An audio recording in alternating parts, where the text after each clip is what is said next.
రిజర్వేషన్లపై supreme court కీలక వ్యాఖ్యలు చేసింది. ఆర్థికంగా సామాజికంగా ఉన్నత స్థాయికి చేరిన కుటుంబాలు తిరిగి కోటా కోరుకోవడంపై అభ్యంతరం వ్యక్తం చేసింది.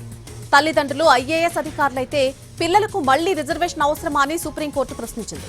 తల్లిదండ్రులు ఆర్థికంగా స్థిరపడితే వారి పిల్లలకు రిజర్వేషన్ల కోటా ఎందుకు అని ఆక్షేపించింది. ఉన్నత స్థాయికి చేరుకున్నాక వారి పిల్లల కోసం కోటాను ఆశించడం సరికాదని వ్యాఖ్యానించింది కోర్టు. ఓబీసీ క్రీమీ లేయర్ పరిమితులు, రిజర్వేషన్ల ప్రయోజనాలపై దాఖలైన పిటిషన్పై విచారణ సమయంలో జస్టిస్ బివి నాగరత్న ధర్మాసనం కీలక వ్యాఖ్యలు చేసింది.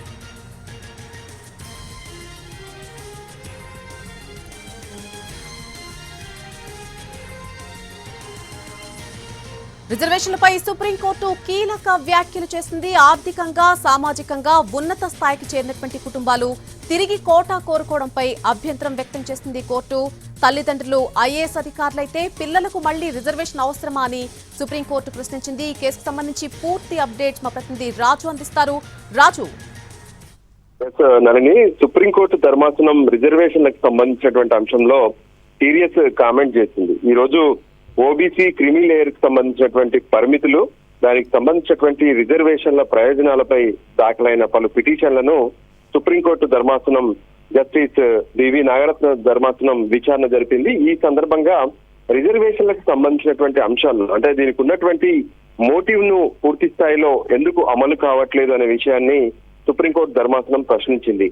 ముఖ్యంగా పిల్లల ఇద్దరు తల్లిదండ్రులు కూడా ఐఏఎస్ అధికారులు లేదంటే ఉన్నతాధికారులు ఉంటారు. కానీ మళ్ళీ వాళ్ళ పిల్లలకు ఈ రిజర్వేషన్లు అవసరమనే విషయాన్ని ధర్మాసనం ప్రశ్నించింది. మరోవైపు ఆర్థికంగా సామాజికంగా ముందుకు వెళ్ళినటువంటి కుటుంబాలు, అంటే డెవలప్ అయినటువంటి కుటుంబాల పిల్లలు కూడా మళ్ళీ పదే ఈ రిజర్వేషన్ కోటా అడగడం ఎంతవరకు సమంజసం అంటూ కూడా ప్రశ్నించినటువంటి పరిస్థితి కనిపించింది.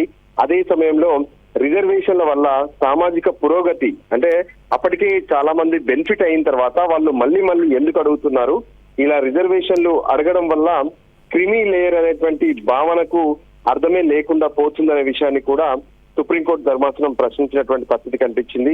సో ఓవరాల్ గా కూడా అప్పటికే రిజర్వేషన్లు పొంది తల్లిదండ్రులు, ఆ కుటుంబం ఆర్థికంగా, విద్యాపరంగా, ఉద్యోగాల పరంగా పూర్తి స్థాయిలో సెటిల్ అయిన తర్వాత ఎందుకు రిజర్వేషన్లు అడుగుతున్నారంటూ సుప్రీంకోర్టు ధర్మాసనం ప్రశ్నించినటువంటి పరిస్థితి కనిపిస్తుంది. అయితే ముఖ్యంగా అంటే దేశంలో ఎంతో మంది అధికారులు, అంటే ఐఏఎస్ అధికారులుగా కానీ లేదంటే ప్రభుత్వ కేంద్ర రాష్ట్ర ప్రభుత్వాల్లో సర్వీసుల్లో ఉంటూ వాళ్ళందరూ స్థిరపడిపోయారు.